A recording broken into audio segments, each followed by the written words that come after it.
Hi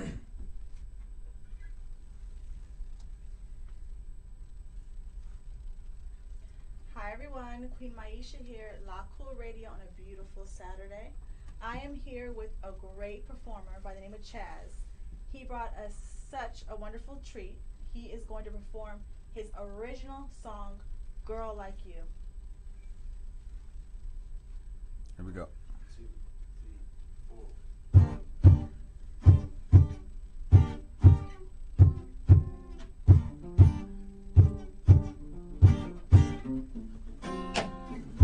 I remember when we started holding hands.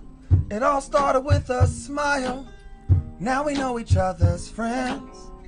Night sipping wine. Forget about the time. I gotta let you know that I never should've let you go. I never had a girl like you, closer to my heart than you, girl. I never should've let you leave. Now I'm on my knees, begging please, girl. You love me in my worst of ways. When no one stayed, you always came, girl. I gotta let you know that I never should've let you go. Never has a day gone by I don't think about you and I, girl. You're always on my mind. Why'd I choose the road my body told me? Sitting here all alone, waiting for you to come home, girl. I gotta let you know that I never should've let you go. I never had a girl like you, closer to my heart than you, girl. I never should've let you leave. Now I'm on my knees, begging please, girl. You love me in my worst of ways. When no one stayed, you always came, girl. I gotta let you know that I never should've let you go. I never had a girl like you, closer to my heart than you, girl. I never should've let you leave. Now I'm on my knees, begging please, girl. You love me in my worst of ways. When no one stayed, you always came, girl. I gotta let you know that I never should've let you go.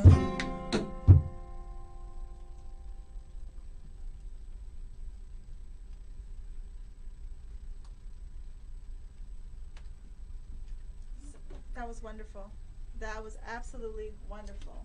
Thank you, thank you. You're welcome, you're welcome. So what inspired you to write that song? Well, it's about probably 10 years old now. I must have been in that state of mind, you know, relationship status, losing a girl, trying to, you know, type of thing, you know, realizing, man, I sure messed up, that type of mindset. But yeah, that must have been where I was at. Ah. Yeah. So tell everybody what you do. Because one thing, your name is Chaz, Yes. right? Yes. Now, was that your birth given name? No, but pretty early in. So I'm the third, and there's 4 of us. So that was the nickname my mom gave me when I was a kid. You know, so I grew up, you know, thinking my name was Chaz until probably I was in school and I realized my name was Charles. And so most of my family still call me Chaz, and you know, most musicians and yeah. So Okay, but I yeah. like it. It's kind of a jazzy kind of name, right? Yeah. So what do you do? What's all the many talents that you have? Yeah, absolutely. So, local singer-songwriter, you know, coming out, trying to let the people see what I do, basically. You know, I do a lot of writing, composing, you know, which is my love and my passion for the music part of it is writing and creating. You know, I got a great group of guys. We got Bobby on bass, amazing. Who's Bobby? Bob right Who's here. Bob? Okay. Known that guy forever. Just great guy, great bass player, just an amazing guy. And we got Doug on drums. That's my buddy right there. We played in a couple of projects together as well. We've got Rico on guitar over there. That's my other guy. So just a really solid crew, you know. So we just all have a mutual interest in playing good music, and we're all good friends, and we're just trying to bring that to the people, basically. Yeah. That's very cool. So Yeah. we have a guitar over there. We have Mhm. drums. Now, what instrument can you play? I'm a keyboard player. Yeah, Okay. I play keyboards and percussion as well. Okay. Yeah. Very, very cool. Yeah. Now, you said you're a local artist Mhm. here in Sacramento, Yes. right? Mhm. Okay. Did you start off in Sacramento? Most of my adult life, yes. The earlier part of you know my life was a little bit all over the place: Oregon, San Diego, Philadelphia, but Sacramento's definitely home. You know, yeah. So what's your earliest memories of music? My uncle. My uncle is an amazing percussion player, Henry McClendon. Grew up, you know, he would go to the park on a Saturday morning, and you know, San Diego Balboa Park. There would be 30 percussion players out at the park, and so pretty much that was my upbringing, watching my uncle play and just seeing how the people in the park would respond to what he's doing, and just his passion for music. So that was probably the earliest memory I have of music. From there, obviously church, you know. I was going to growing ask up that. in church, Yeah, because you kind of had that kind of little, kind of churchy way gospel about twang you. to Exactly, it. Yeah. yes. Yeah, so there's that element. And I think I got my first instrument was the church gave us a piano. I think I was in the 7th grade. Just kind of like, hey, we're trying to get rid of it. And my mom was like, sure, I'll take it, and start tinkering on it. And here we are a couple years later. And that's how you got there, yeah, huh? Yeah. So do you have any upcoming events in Sacramento? Yes, very excited. November the 8th. November the 8th, okay. At the Brazilian Arts Center downtown on 24th and N Street. I'll be doing a showcase. Same guys. We got some singers there as well. So really excited about that. That's coming up in 2 weeks on a Thursday. Definitely come out and show support. Be doing an all original music, so an all original lineup. So yeah, really excited about that. Now, all original meaning you wrote and, yes. and put all the music together? Correct, yeah. Okay. Wrote, composed, yeah, Okay. yeah. And now, if someone wants to get tickets or wants to know more information, how can they get a hold of you? The Brazilian Arts Center has a link on their Facebook as well. That's probably the best way. It's on my Facebook as well. It'll be, I think we're putting out the flyers this week, if I'm not mistaken. So yeah, that'll be on my Facebook. Charles Levier, you can follow me, or Spoken Music on Facebook. We're there as well. Okay, very cool. All right. Well, hopefully I get my tickets so I could. Yes, definitely. Please do. You invited me to come to me and Memo to. Earlier this week to come to the practice. That was wonderful. I was over there jamming with you guys. I was in there dancing. I couldn't play any of the instruments, but I was over there, you know, moving. It was great. Yeah. Really live music. You cannot beat live music. Yes, I was gonna give you a tambourine too. You should have. I seen you had some solo there, so I was like, okay, yeah. All over the place. yeah. Oh my goodness, how funny. So, what kind of music do you listen to when you're at home? Ooh, mainly jazz, funk. R&B is my go-to, you know. Yeah, soul, live, lettuce, anything with, you know, good groove, good, you know, funk-based, nice chords. So yeah. So is that what most of your music is based around, like that kind of? As far as my writing, no. I try to intentionally, you know, not stay in a genre per se, just to make it interesting. I mean, that's the part of the composing that I like, and the creating. So I definitely intentionally not try to write all funk music, or you know, so I'll try to incorporate some ballads, you know, maybe some bluesy stuff, maybe some funky stuff, R&B stuff. So I try to be conscious that, you know, what I'm writing and the style that I'm trying to go after. Yeah, it's like a mixture of stuff. Yeah. So how do you know what you want to write? Like what happens either in your external or internal to make you know what to write, when to write, and how to write? The writing process comes from all different angles. Sometimes I'll be on the piano and just, you know, I freestyle a lot, or try to create and try to be original. And you know, sometimes you'll stumble across the perfect 4 chords, and then you're off and running, and then the idea comes. Sometimes I'll be driving and I'll hear a hook in my head, and I'm singing, and I got to go home and find the chords. So the creative process comes from all different angles. Sometimes I specifically say, hey, I want to write more of an up-tempo type of deal, and so I'll chase after that. So, you know, sometimes I'm conscious of it. Sometimes it just writes itself, which is always great when the song writes itself, you know. I mean, if you're a songwriter, you'll know sometimes you sit down, and in 10 minutes you just got this thing, and it was perfect the first time, and it's just like, yes. And in some, you know, you have to work at. So the writing process is all over the place. Okay. Inspiration comes when it wants to come. You know, I could be working underneath a house, you know, I mean. So do you stop when that happens, and then you have to tend to the music part, or do you like, okay, well, I'm just going to go back and do this a little bit later on? I typically will try to capture the moment, because, you know, an idea, you know, it can come and go really quick. So you know, if I am not near a piano or something where I could write it, I'll try to document it on my phone or something on one of the voice memos, hum it out, you know, and I get home and then try to recreate, you know, the mood I was in. Yeah. Yeah. That's very, very cool.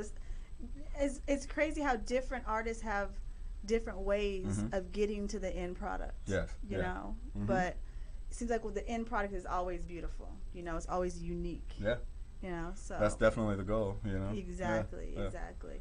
So, did you play instruments when you were in school, or just like? No, I didn't. I wish I would have, but yeah, I definitely was a late bloomer on the music side. But although I got the piano when I was probably, I think I was in the 6th or 7th grade. I don't remember. But I wasn't taking lessons. Completely all self-taught. You know, so it was a long path to get there. But you know. Me and my mom were just talking about this, and when you love something, you know, you can't leave it alone, and you do it for X amount of years. Eventually, you'll start to, you know, make some progress. So, yeah, it's pretty much self-taught, but you know, yeah. Very cool. So let's go back into time a little bit. Yes. And let's talk about your first live performance. When was that? How was that? And what happened? Yeah, I do remember that. Jasmine's Art of Pasta, Old Sacramento. It was an old. They're no longer there, but definitely my birthplace for many reasons. I knew the family. My sister worked there. You know, I was pretty much born on that stage. But that was the first experience I had on a live stage with an instrument. I was playing guitar at the time. You know, I was trying to figure that out. I tanked. You know, I went to it was a blues jam. I didn't tank, but it wasn't what great. Happened? I mean, the people, they were feeling it, but I only knew 2 chords, and you know. He was like, okay. He was like, doop, it doop, was, doop, yeah, doop. it was just All right. inexperience, you know, type of Okay. thing. But you know, that's where I was born. That was the first stage, and pretty much from there, I switched over to congas. I played congas for a long period of time, and I played there as part of the house band at Jasmine's and Blue Lamp. Those are the 2 places my earliest, you know, live performances. Oh, so you've kind of spread yourself kind of all around Sacramento, huh? Yeah. Very, very cool. Yeah. So what performance do you wish you could not you don't want to remember? Like, what performance just was horrible? Not your first, but which one just like nothing went right? Right. Just you could erase it out of the history books. Which one?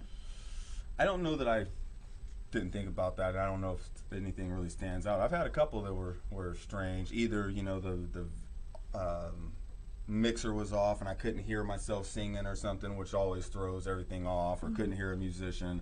So those type of things happen, but you know, you try to be professional and get through the show anyway. So I can't say that I have any that really stand out that I would say I wish I could take that off the books, you know. Okay. Yeah. So Great. Where I am now, there's definitely a shift in, you know, what I'm doing. You know, for the last while, I've been doing a lot of cover band type of stuff, you know, top 40s type of music and that type of stuff, which is great. And, you know, I learned a lot and met a bunch of amazing people along the way. Now I'm more focusing on, you know, my own originals, creating that process, trying to get my sound out. So there's a little bit of a shift in where I am musically.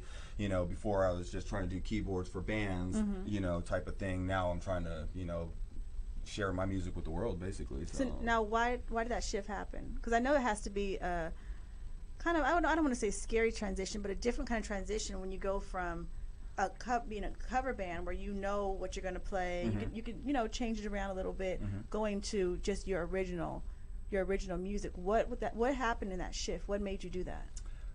I think it was always going to circle back. Okay. My biggest joy in music is the writing and creating. So that's where I get the most, for me, out of it, is the writing and creating.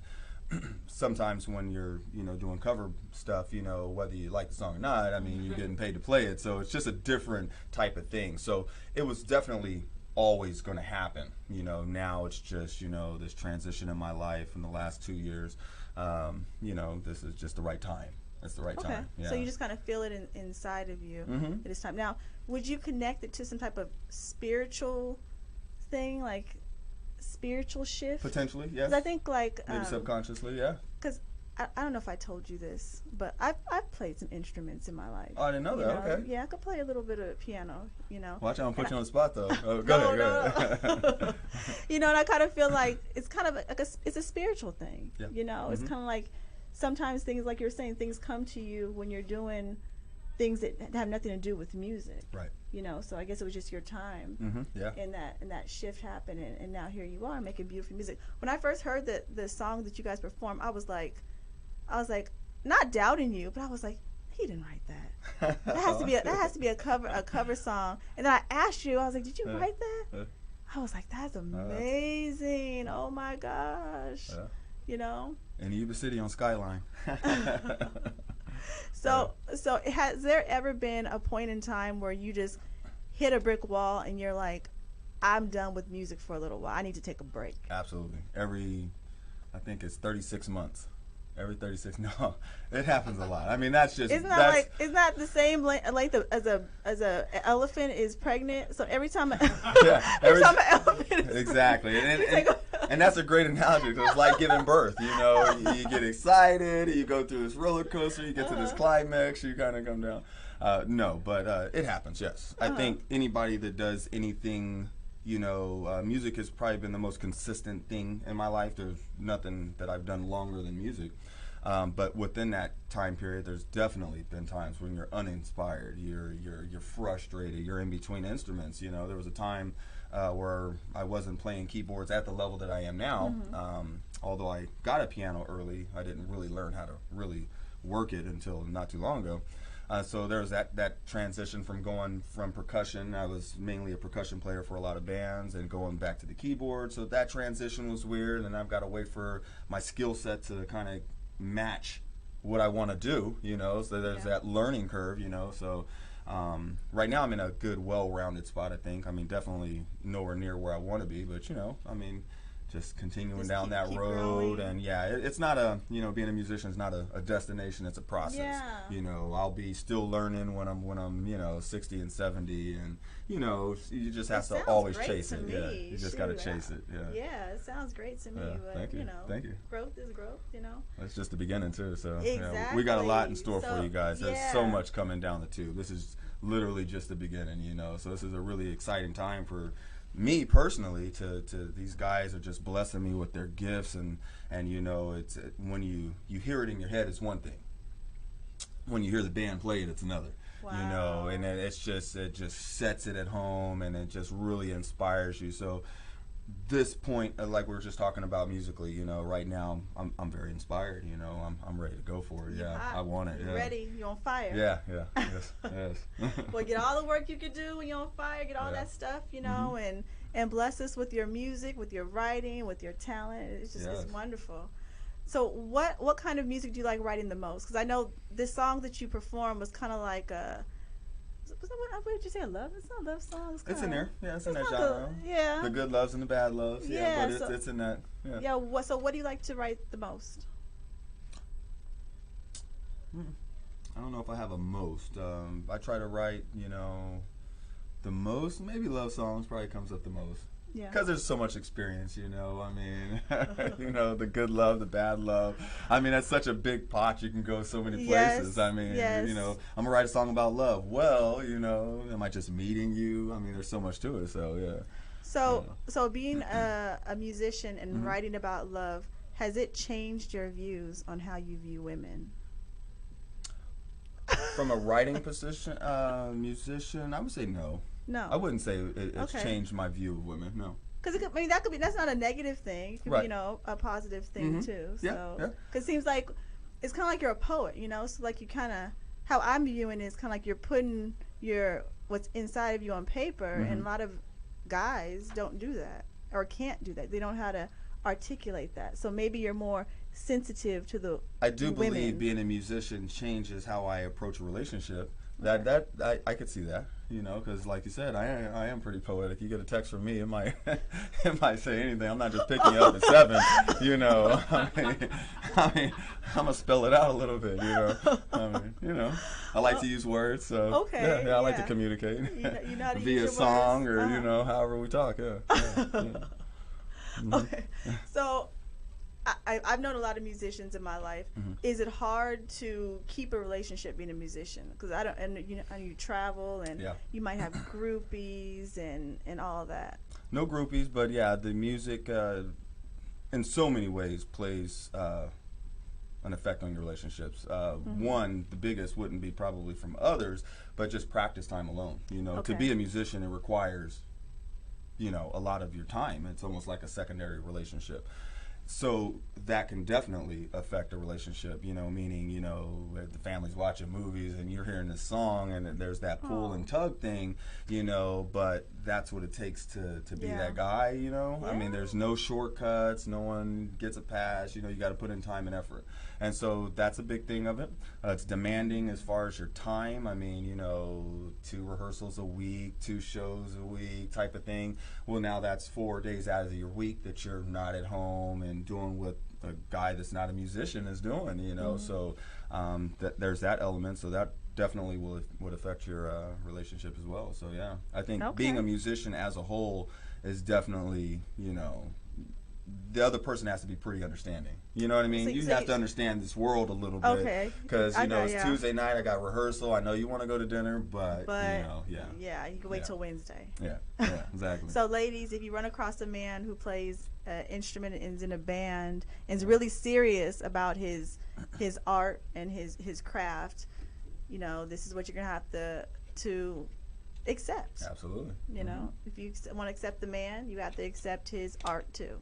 Yeah, same Right? as if he's a basketball player or whatever demanding job or, you know, whatever you're into. I mean, would be the same, I would think a little bit, but yeah, it's time consuming. Yes. Yeah.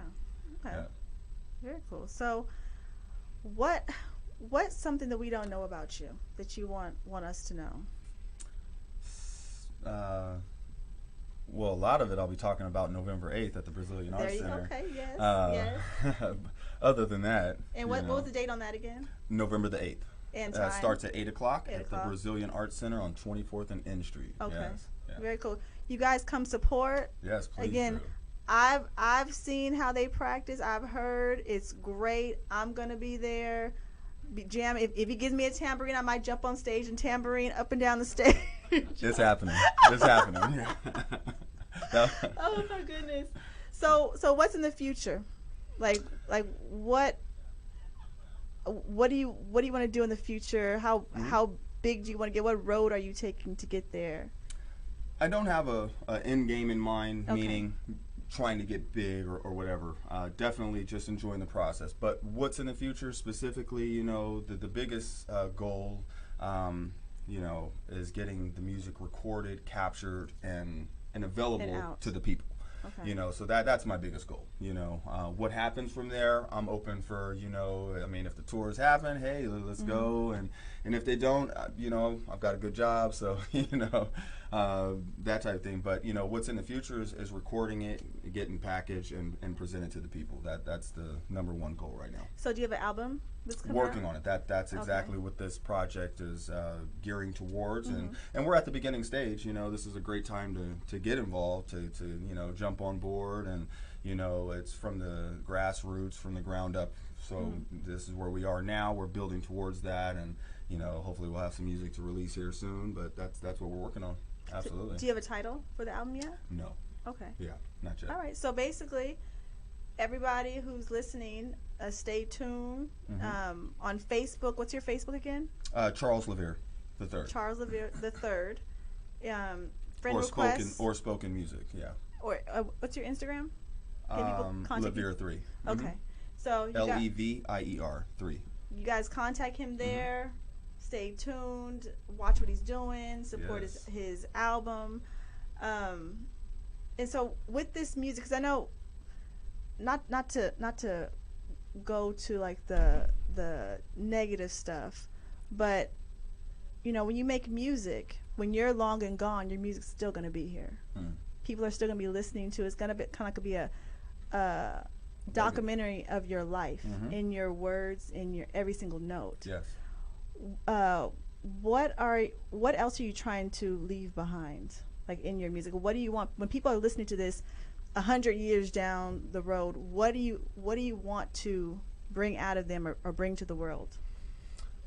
I think the goal would be to connect with them, you know, not necessarily change a mind or you know, or whatever, but to just simply connect. You know, if you listen to the music and you feel it and it moves you, you know, which is what I love about music. When I enjoy to play and I enjoy to create and I enjoy to write, and you know, I enjoy to be in the live portion of it, but I also enjoy to listen. You know, I mean, if you know, I'm always front stage when my favorite musicians in town. You know, it's just it moves you. You know, Absolutely. Music is so emotional and it's so, you know, it's so real, you know, it's its own thing. So I would think my number one goal would be to just touch the people, reach the people, connect with the people, you know. So whatever that song is, if it's a love song, just hoping they vision it. If it's a you know, this song or whatever, you know, just want to connect with them. Absolutely. And the legacy, you know, that would be the goal, is that, you know, down the road, 50 years from now, 60 years, they're still listening to it. Absolutely. That would just be an amazing legacy. Yes. Yeah. Yes. Yeah. So thank you so much for coming. Absolutely. Yeah. One more time, the show's coming up. Where is it? What's happening? What time? What date? Absolutely. So this would be our first showcase with this group, the Original Music. It's November the 8th at the Brazilian Arts Center, which is downtown on 24th and N Street. Starts at 8 o'clock. Come out, please support. We've been working really hard on getting this together for you, and we're not just coming to play some music. We're coming to, you know, to connect with the people. So, you know, we would love to see you out there. Come out, support local music, and that's what we're about. Yeah. All right. Thank you so much. And see Queen Maisha with the tambourine. We're gonna put her on. Yeah. That song gives me so much energy. Yes. Okay, so thank you, and Absolutely. thank you all the band members for coming and giving us that live performance. That was awesome. Thank Awesome, you. awesome, awesome. So we're here at La Cool Radio. Oh, I have Memo over there saying one more. He liked that song too. Can you guys one more? Do it out. Yeah. Yeah? Same one, Yeah, please. Yes. People are asking something. Yes. Hey, let's do it. Let's jump right back into the chorus. Here we go. 1, 2, 3.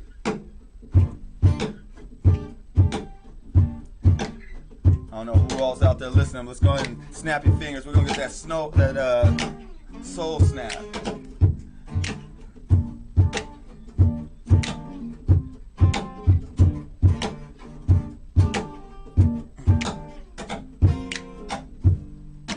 Closer to my heart than you, girl. I never should have let you leave. Now I'm on my knees, begging, please, girl. You loved me in my worst of ways. When no one stayed, you always came, girl. I gotta let you know that I never should have let you go. I never had a girl like you, closer to my heart than you, girl. I never should have let you leave. Now I'm on my knees, begging, please, girl. You loved me in my worst of ways. When no one stayed, you always came, girl. I gotta let you know that I never should have let you go. I never had a girl like you, closer to my heart than you, girl. I never should have let you leave. Now I'm on my knees, begging, please, girl. You loved me in my worst of ways. When no one stayed, you always came, girl. I gotta let you know that I never should have let you go. Yeah. Yes. Thank you very much. Thank you. Queen Maisha here. See you next time.